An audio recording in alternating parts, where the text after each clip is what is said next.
Hi, I'm Ron with Pacific Permaculture. Today I got a little project. Okay, I saw on somebody's channel where they charred some wood to protect it and preserve it for longer. So here's what I got. I have these half barrels.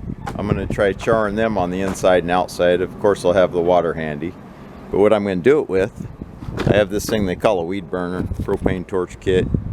So I got to assemble that first. But anyway, and I haven't put it together yet because I haven't put it together yet. So, and I just went and filled up a little propane tank over there, which I'll take out of the truck before I get ready and do this. But anyway, let's get started.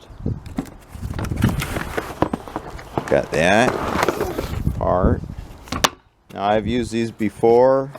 When you're in construction, sometimes they heat up columns when they're going to arc weld them, like 300 degrees or something like that. Oh boy, what a kit. It's got all kinds of parts. So anyway, I don't know if we can show the whole assembly of this kit, but at least we can get started and see where we go. So here we have a couple handy dandy crescent wrenches to assemble this here kit. Looks like quite a bunch of pieces parts, so I'm going to try and not lose any when I take it out of the bag.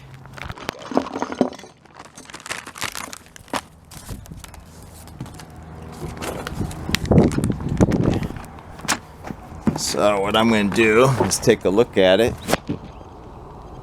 Unlike in past times, I won't throw the instructions away and then try to figure it out. I'll try to figure it out a little bit first, but then I'll eye the instructions too. That way I get an overview of what parts there are and get an idea how they might go. Looks like that may go in there. I don't want to get anything started too much. Just go hand tight and see if it goes. Looks like this is the fuel nozzle thing. Thingulator. That's a technical term, by the way. Thingulator. Okay, looks like that doesn't fit you later.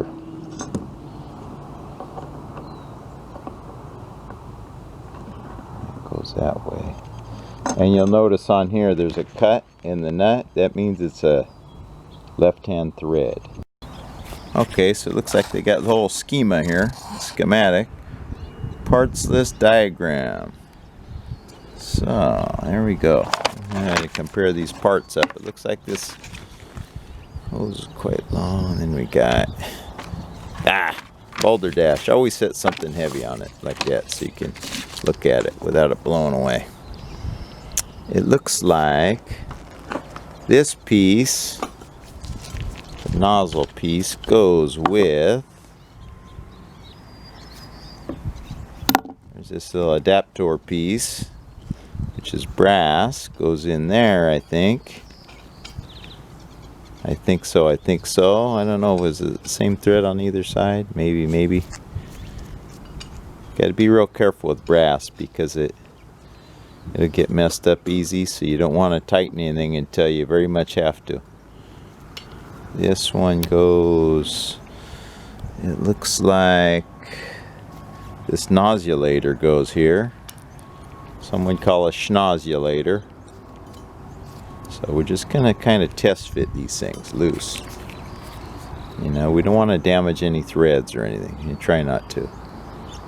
Looks like this hose end, so-called the male end, fits into there. So let's take our twist ties off. Let's put our Poisson wrench over here. If at first you don't succeed, don't give up. Try it and try it and try it. You know, until finally you make it work or something happens different. Oh, see? We're missing a part, friends. I screwed in that piece, and this handle piece is supposed to be in the middle of that. So that's maybe why it didn't fit, huh? That's why we want to test fit things first. Don't go torquing anything down. Always test fit things first. Looks like this piece goes into that there piece and goes into the propane tankulator. Goes in the propane tank. So, fit that. I should get some Teflon tape to put in here. That would be the best. I don't like these kind of sealant doobity-doo paste. I don't care for that. I want the Teflon tape. Doesn't make a slimy mess. Does it seal better? Who the heck knows, but I don't want a slimy mess here. I'm gonna go get some Teflon tape at the hardware store, and we shall resume this after fashion. Okay, so here we go. I went down to the local hardware store. It took a little bit to drive down there and back. Got us some thread seal tape. Away we go. The next thing I'm thinking is I'm going to take these gloves off. I wear the gloves so that I not have to wash my hands all day and still feel protected from this corona thing. If you wash your hands all day like they recommend, your hands are going to crack. They're going to hurt from drying out and cracking. And it's easier just to use the gloves, keep your hands more hydrated and everything. So then I sanitize the gloves too as the day goes, and I'll change them after a while. They get torn or whatever. But anyhow, I'm going to take it off for the dexterity of not having a glove on, but also because I'm going to be using this heat later, I don't want to melt this plasticky nitrile glove onto my hand, right? So that's the thing. Take these off, and honestly I could probably dry them out. They're kind of sweaty inside, but I could probably dry them out and use them again. Anyway, we got to screw all this stuff together, and this is going to be a son of a gun because I see now it's round. How am I going to get a handle on that? How am I going to make that work and screw that in? I do not know. Without like a... Oh, I know. I think I have some channel lock pliers I could latch onto that with. And that's not the part where the gas does go through, but this is a more I can damage this part. I don't know how to describe that. It's not as delicate, right, as the brass pieces and all that. So I went and got they call these channel lock pliers. Some people call them water pump pliers, but Channel Lock is actually a brand. So anyway, I grab these here like so and tighten it up, and I have to put the Teflon tape on first. So that's the thing. And I have this phrase, maximize life. So like while I'm doing this inside the house in my front room back there, I have the heater on to heat it up because it's cold, and later I want to look at the big TV. So anyway, rather than spend time later trying to heat it up and being cold, it's warm out here while I'm doing this. When I go in, it'll be warm also. So that's the type of thing, Permaculture has much to do about building beneficial relationships. Okay, it's not strictly planting plants and that kind of thing. The more beneficial relationships we can get going, the easier we can do things. We can free up time where we can do things that are beneficial to the environment. There's many ways of describing this, but that's the best I could do for this minute. Anyway, I'll expound at a later date, but here we go. We're finished putting this thing together. I'm going to take this back off so I can put the Teflon tape on. Just for a little FYI, see, I grab it with a crescent wrench and with the channel locks, the pipe where it is not as susceptible to damage. It's not as delicate. So I grab the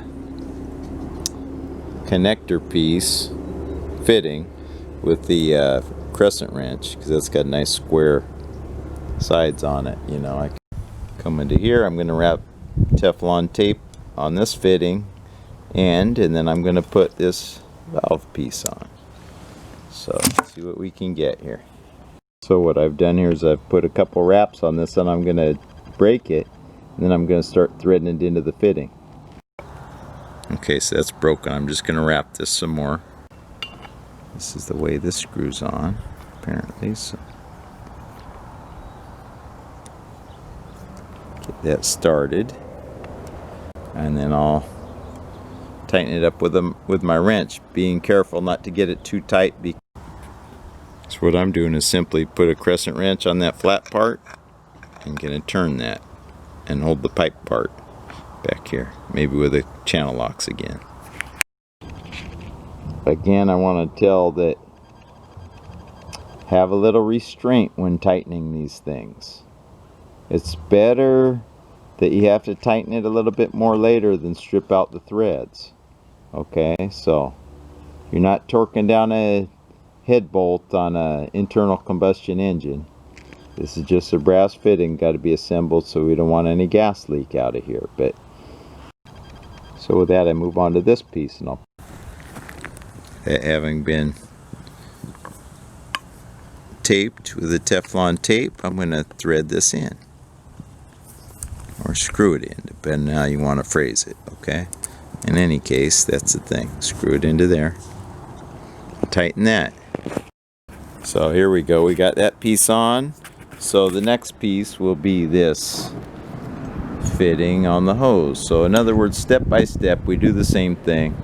And I'm not trying to talk like some kind of guy that was born an expert, okay, but when I was younger, for sure, I used to over tighten things. I guess I was trying to prove that I could get it really super tight and, you know, ruin things because you're trying to overdo it.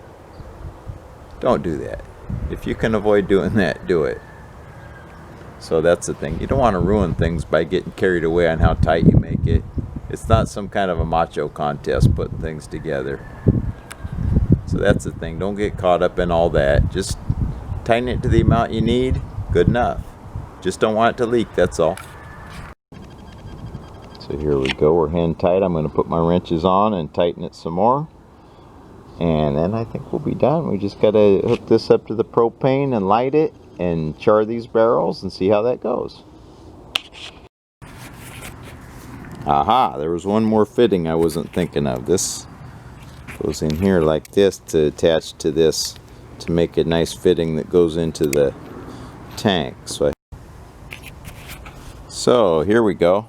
I'm just going to put some Teflon tape on this thread and thread that into the tank.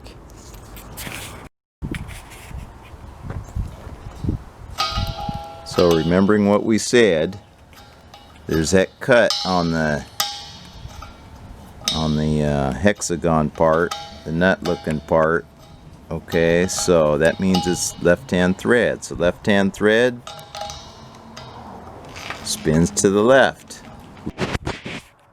In the days before the digital watches and clocks, clockwise meant to the right. So counterclockwise was to the left. So that's how I learned it back in the day. Okay, so we turn this counterclockwise because it's got the cut in the hex part, right? In the nut part. So we don't want it overly tight, but we don't want it overly loose. Snug. So like I say, one thing we want to think, folks, is safety first. Okay, so I'm going to charge up this water hose with the nozzle on it. Safety first. We don't want to risk any tragedy here. So first things first, I'm going to spray this down and get it wet at least out here. This old junk, just in case you're going to get this all wet first.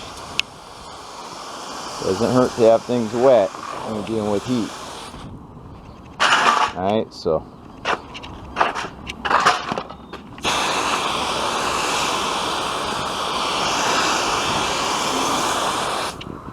now bear in mind that I've never done this as far as charring a barrel or a piece of wood, so this is new to me. So here we go. I'm not sure how long to do this or what because I've never done it.